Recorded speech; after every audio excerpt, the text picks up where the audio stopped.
Hello world, welcome to my channel, Proteus Augustus. I'm an artist, scientist, and American Constitutionist. Today is May 22nd, 2019. On this day, Nancy Pelosi, Speaker of the House for the U.S. Congress, is preparing to impeach the President of the United States, Donald J. Trump, or at least that's what she says.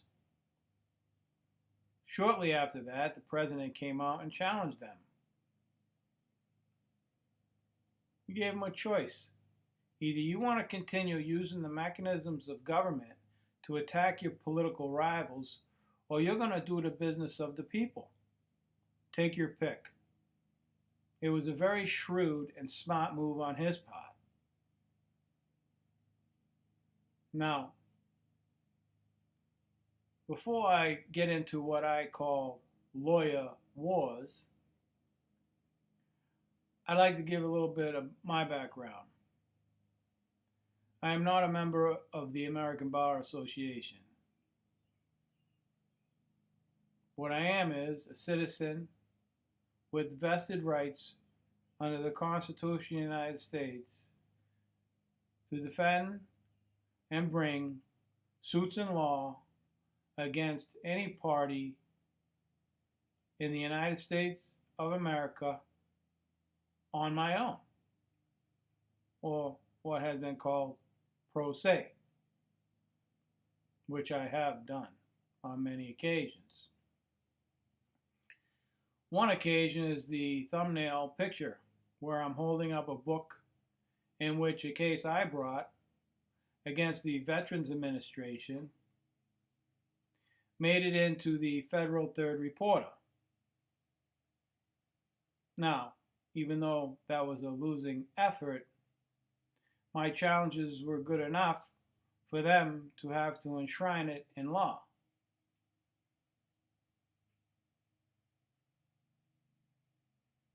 Now, the other thing that citizens have to understand is that in the United States of America, you're not a fool to conduct your own business as long as you have the intellectual tools to do so.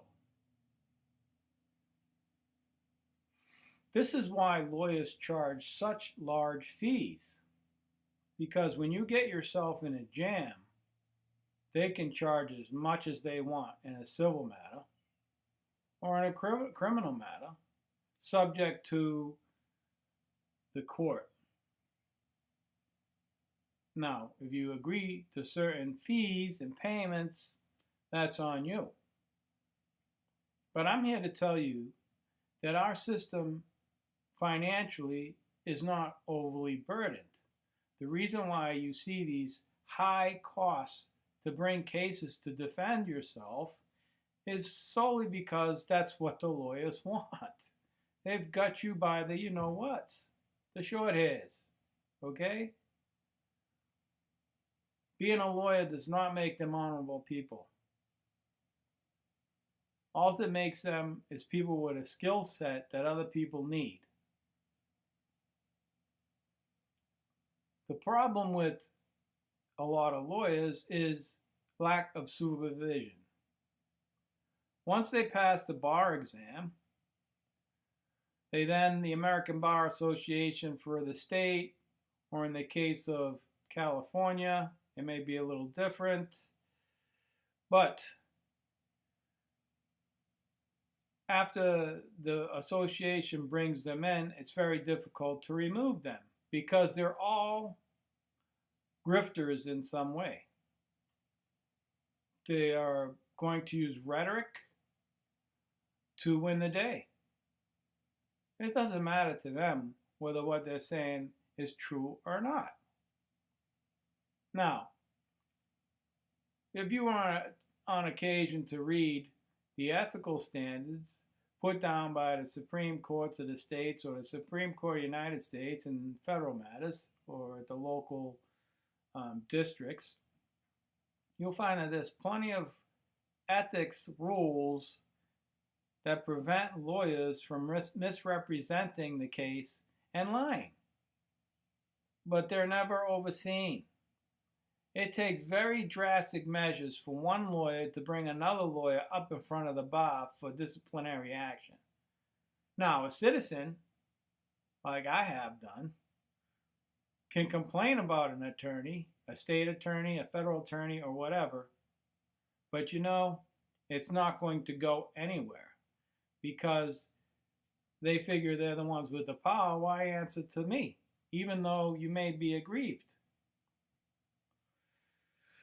My whole point is sometimes in life you have to take matters into your own hands. And that's what I decided to do earlier on in my life. I don't know what mindset or point of view that could be attributed to the average IQ with respect to how they see the world. But I knew earlier on that the biggest threat to me was other people. I'm not going to go through all of the examples that I could give you that I've been through in my life, but at some point early on, I started realizing that you've got this lawyer saying one thing, you got this lawyer saying another thing. Where's the continuity in the law? How do they figure that out? So I started studying the law on my own. That led to a lifetime of learning.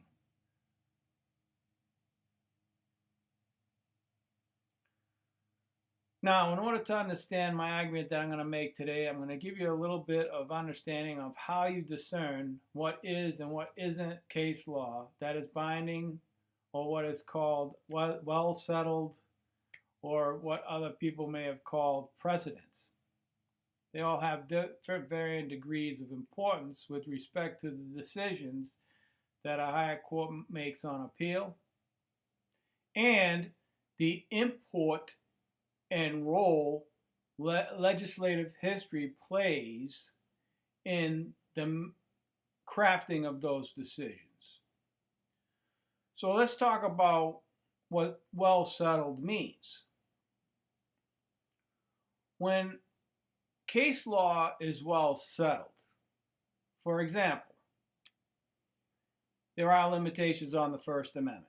It's not against the law to yell fire in a crowded theater as long as it's true and you're warning people. However, it's against the law to cause a riotous commotion or public nuisance when doing so for the purposes of causing disruption to the people. That's well settled. In other words, it was tested many times, and then the Supreme Court ruled, reaffirmed the previous, what's called precedent. A precedent is a lower court ruling in a matter that other jurisdictions can use in their opinions, or lawyers can use in their opinions if they agree with them or disagree with them, to get their way in the case. So the same issues are ruminated over and over and over again until there's a consensus or amongst the appeals courts, or the Supreme Court of the states or the Supreme Court, the federal Supreme Court, have stated time and time again and referred to these cases, that case, this case, right? That's what well settled is. That means there's really no dispute anymore. Everybody agrees. All these lawyers agree, that all these other courts agree that this is what this means. Now, how do they do that?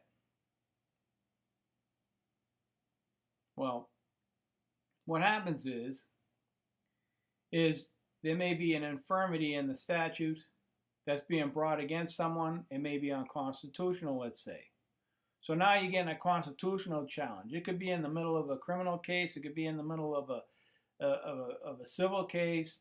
But once you bring up a constitutional issue, it has to be resolved before they can then move to prosecute you. Because if it's unconstitutional, right? And not just a prosecution, but in order for you to prevail in a civil matter, let's say, right?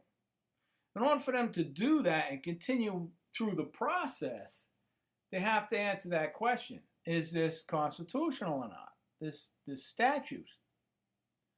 Well, so then how do the judges figure that out? Well, something that's very clear, that is well settled, let's say, like the previous example, yelling fire in a theater, in a crowded theater. And you know, a lot of people don't understand that the word crowded is very important. Okay?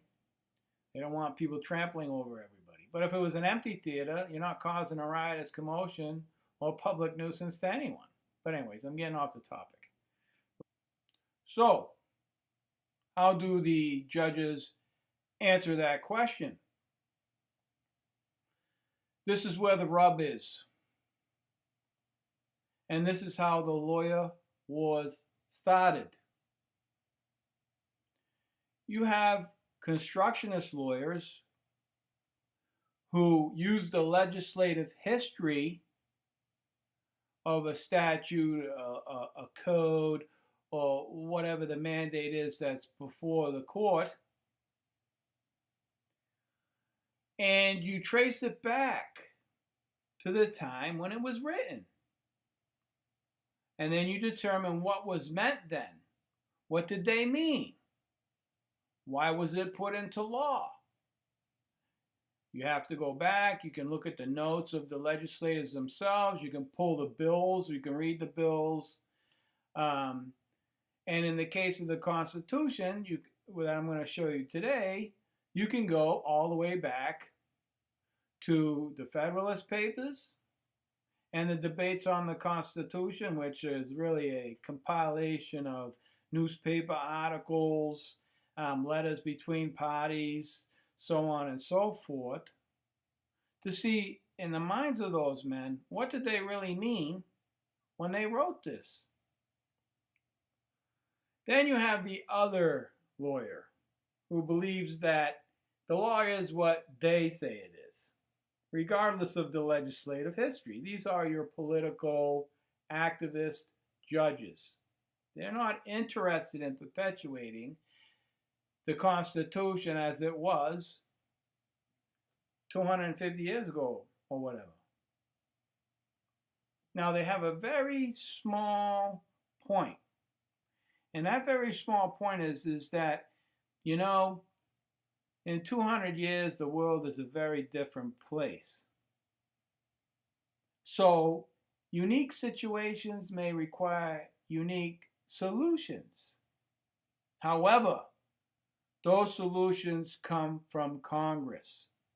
It's called an amendment to the Constitution. The fact that a judge does not see what he wants to see in the legislative history to make his argument or to craft his opinion does not mean that he has the right to insert his own legislative point of view and enshrine it in law. Because it's only based on his opinion, not in law. And that's not within his authority to do. So, you know, some judges will go and try to grasp common law, which is not American law, or they'll try to grasp UN law. I've read cases where they're using law from other countries to try to make some argument. No, that's unacceptable. If they don't see that the law means what they want it to mean, that's it. They just say, no, it doesn't mean that. You know, it's constitutional or it isn't constitutional based on this. So over the years, that's how these cases get ruminated over and over again. Because some of these lawyers come along, they come out of law school, they don't know anything, and they learn from other lawyers rather than invest in their time in their craft. And what happens is they catch a verbal virus. And, that's not the only profession. I mean, it's pretty common today. If who they're being taught is a constructionist, then they will learn those constructionist methods.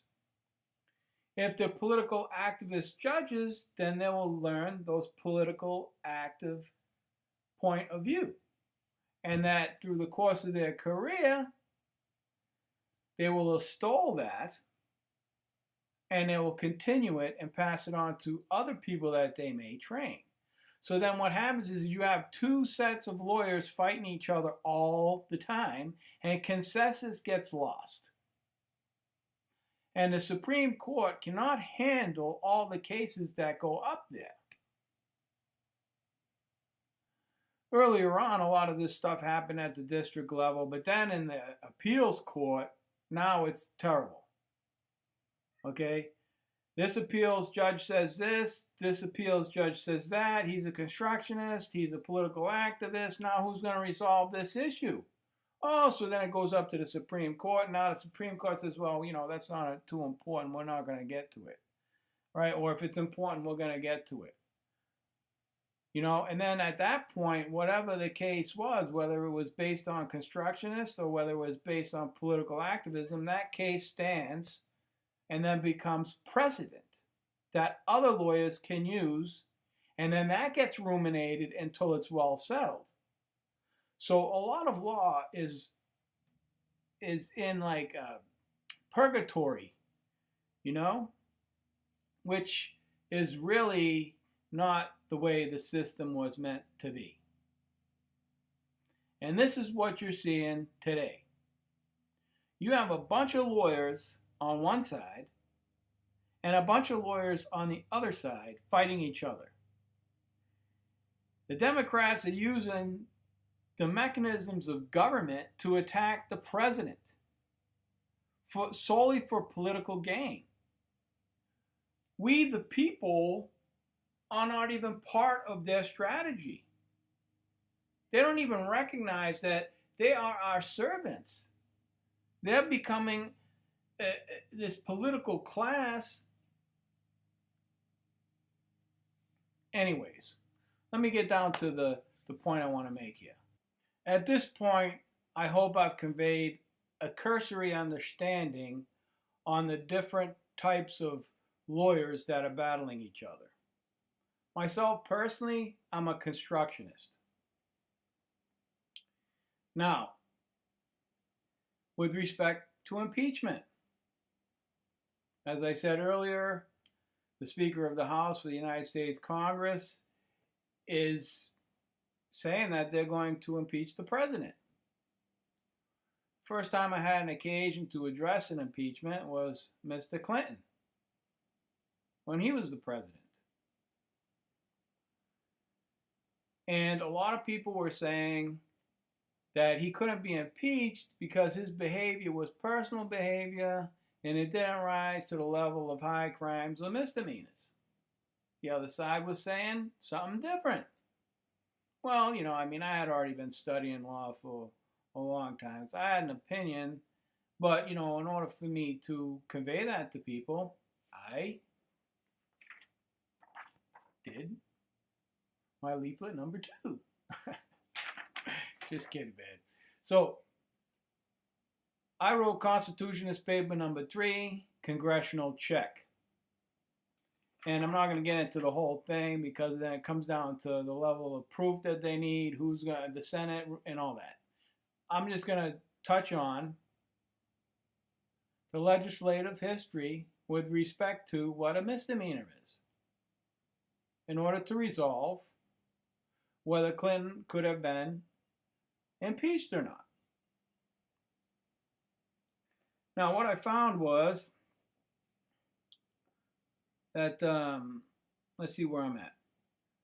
The President, Vice President, and all civil officers of the United States shall be removed from office on impeachment for and conviction of treason, bribery, and other high crimes and misdemeanors. Now, all that other stuff, the language is very clear. It's the misdemeanor That's not a high crime. You know, people can gather what a high crime is. Misdemeanors, though, what does that really mean? Bribery, we know what bribery is. We know what treason is. So what it came down to was he wasn't, you know, really being addressed for treason and bribery. It was like, did he commit a misdemeanor? And a misdemeanor at that time did not mean the same thing that a lot of people are used to in criminal law today of what a misdemeanor is. I mean, a misdemeanor from one state to the other can be slightly different. So, as a constructionist, I had to find out what that meant when they wrote it. What did that word mean? So, this is what I found out. An analysis of misdemeanor in the Oxford English Dictionary, 2nd edition, and the reason why I had to use Oxford English Dictionary is because the American Dictionary wasn't even started yet. But anyways. Oxford University Press, 1989, reveals a misdemeanor at or around 1775 to be, quote, la evil behavior, misconduct, now rare. So what they're saying is in 1775, it meant evil behavior. What's evil, right? And then it also says misconduct. Well, that's clear. So misdemeanor isn't necessarily a political gamble. It's more about, did he do something that rises to the level of misconduct that jeopardizes the system, let's say, like Obama. How do you give a billion, 100 billion, whatever it was, to our enemies? That is treason. I'm sorry, sir. And it's also treason to give the Russians uranium that they can make nuclear weapons to drop on us. As far as I'm concerned, Clinton and Obama are treasonous. I tell it to their face. I really don't care what people think. I don't. That's a treasonous act. And they would have been hung in 1775 very quickly. Okay? So just keep that in mind. How far the world has changed. So, basically, it says the whole town of Boston is distressed for the misdemeanor of a few. That is a sentence that it was used in 1975. It would be illogical, as others have concluded, that a misdemeanor is a crime with respect to later legal meanings, since Congress would not be able to remove officers in question for incompetence and would instead have to suffer injury till other termination mechanisms come into gear, which would be a vote. Certainly, congressional check must reach to misconduct less than criminal if it is of a degree that a supermajority in their era deems necessary to protect the people. So basically, it's political, but really it's misconduct. It's not that they don't like the guy. That was never intended. And, I can get into the Federalist Papers on impeachment, but, this is going along as it is. So I just wanted to make a quick point on how to figure this out for yourself. I'm trying to give you some intellectual tools so that you can weed this out for yourself and be stronger about it and stronger in your opinions. And if you're brainwashed, there's nothing I can do about that because you really don't care. So basically, Clinton could be impeached, no problem. And he almost got convicted. It was just one vote. With respect to the president, Donald J. Trump, they want to impeach this guy just because they don't like him. because he's not forwarding their political agenda. Well, that's not their call. That's why there's a vote. The people decide that, not them.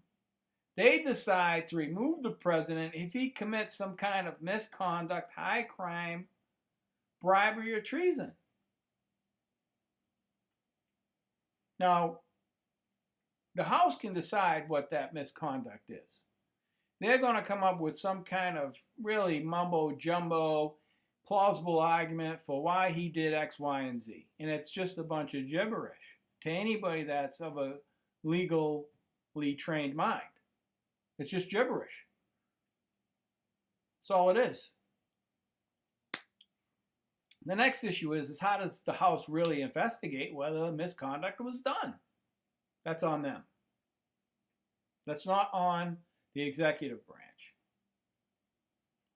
For one simple reason. If you were to read Federalist Paper number 70 by Hamilton, there was arguments being made on whether the president should be a one person or a quorum of people. So the discussion ensued. Now, you can read number 70 for yourself.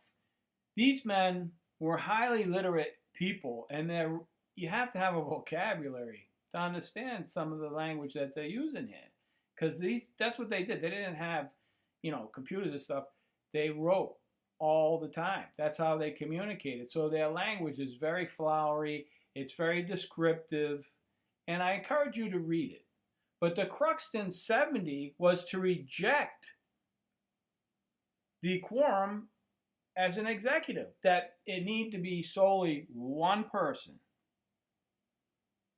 So when Congress allows or tries or passes a law for a special prosecutor to investigate the president, it's in conflict with that Federalist Paper on why the powers were given to the president in the first place. So you have to ask yourself, really, how do we resolve these kinds of conflicts? If people do not want to be engaged citizens, the war is going to go on between these lawyers, and we're going to suffer because of it. And their own organization won't supervise their own attorneys. Anyway, getting back to, the quorum versus the singular, when they write a law for a special prosecutor and put him under the Justice Department, they are causing a quorum conflict that was rejected in 70 because they're putting the Attorney General in a position to compete with the president's authority. Okay? That is unconstitutional. It's been argued. It was rejected. The people who signed the Constitution said no. It's up to Congress, and they have the power of subpoena, and they have a power to hire investigators to find out what it is that they want to do with the information that they get. That's their job, not the executive branch's job. So what they did over 2 years is they violated the Constitution, number one, by putting in this special prosecutor, okay?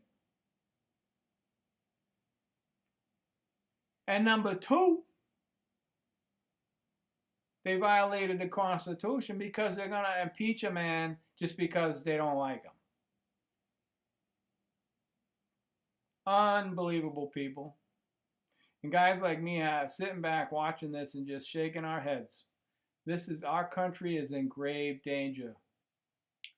So with that, I think I've gone long enough in this video. I'm sure in future videos I'll play off of this one. So, until next time, Think free and be free.